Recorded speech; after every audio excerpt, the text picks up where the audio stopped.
E além do presidente, os eleitores vão escolher esse ano, nessas eleições, senadores, deputados e governadores. Por isso é importante conhecer o funcionamento do sistema eleitoral, especialmente como é a totalização dos votos. O Matias Brotero foi ao Tribunal Superior Eleitoral e vai mostrar os detalhes dessa tecnologia.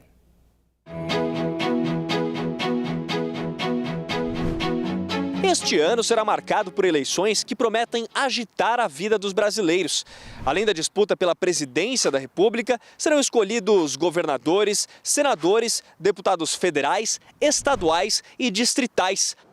E a etapa mais importante no processo democrático de escolha dos nossos representantes é o voto. É o momento em que o eleitor decide o futuro da nação. Mas qual é o caminho do voto?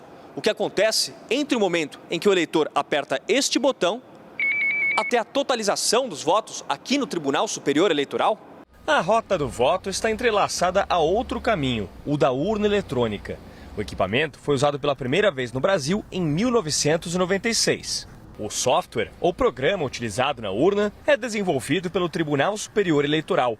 Já o hardware é comprado pela Justiça Eleitoral Brasileira por meio de um processo de licitação. Depois que o Tribunal Superior Eleitoral compra as urnas eletrônicas, os equipamentos são encaminhados à Justiça Eleitoral de cada estado. O armazenamento pode ser feito de maneira centralizada, ou seja, no próprio TRE, como essas milhares de urnas de diferentes épocas estocadas aqui no Tribunal de Mato Grosso do Sul, ou então de forma distribuída nos cartórios eleitorais. É em um laboratório como este que de 3 a 4 vezes por ano as urnas passam por uma série de testes preventivos. O objetivo é garantir que os equipamentos estejam funcionando e de acordo com as orientações do Tribunal Superior Eleitoral. As reclamações que podem acontecer é em torno de uma falha eletrônica, mecânica, de impressão, mas elas são muito poucas, 0,3%, 0,5%, 1% do total de urna, então são mínimas mesmo. Para as eleições de 2022, por exemplo, entre a visualização da foto do candidato e a confirmação, o eleitor terá de esperar 3 segundos. É um estímulo para que o eleitor verifique os dados do candidato, né? Verifique se a foto apareceu, se o nome está correto, se o partido está correto, né? De modo que ele tenha total confiança do que está fazendo diante da urna, né? A urna eletrônica é preparada para receber 3 cartões de memória que vão guardar informações dos candidatos e eleitores. Um deles já fica dentro da urna. Outro será utilizado para transmitir os dados da sessão para o TRE. E o terceiro chip serve como uma garantia caso o primeiro pare de funcionar.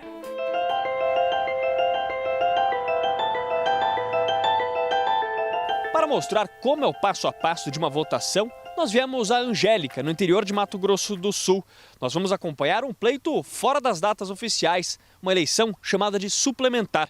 Por aqui, os eleitores terão de escolher um novo prefeito e vice-prefeito para a cidade. Em uma das etapas, os equipamentos recebem informações dos eleitores e candidatos. O acompanhamento da gestão dessas urnas, todo esse processo, ele é acompanhado tanto pelo promotor de justiça como pelo juiz de direito. Uma das barreiras de segurança da urna impede que o equipamento funcione antes da votação. Qualquer tentativa de acesso será gravada e impedida pelo próprio sistema. O dia da eleição começa cedo. Os mesários são os primeiros a chegar ao local de votação. Uma das principais responsabilidades da presidente da sessão é garantir o funcionamento das urnas eletrônicas. O primeiro passo após chegar aqui ao local de votação é colocar a urna na tomada. Aliás, o equipamento só tem uma possibilidade de ligação externa: a energia.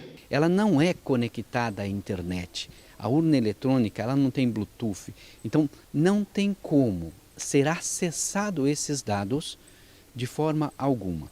Outro momento importante que acontece antes do início da votação é a impressão da zerésima. A zerésima é importante porque ela mostra que não tem nenhum voto computado naquela urna. Uma das novidades da eleição de 2022 é que um resumo da zerésima será impresso e colado ao lado de fora da sessão. A partir de 7 horas da manhã, no horário de Brasília, já é possível votar. O entra e sai dos eleitores dura 10 horas. Às 5 horas da tarde, a votação acaba. As indicações de cada eleitor são criptografadas, ou seja, embaralhadas e transformadas numa linguagem própria para que não seja possível identificar quem votou em quem. Ao menos 5 versões do boletim de urna, com dados de quantos votos cada candidato obteve, são impressas. Uma delas é colada aqui em frente à sessão. Outras vias ficam com o mesário e fiscais de partidos políticos. As mesmas informações do boletim são gravadas numa mídia como essa, que fica dentro da urna. Os arquivos e o dispositivo são trazidos aqui para o órgão local da Justiça Eleitoral.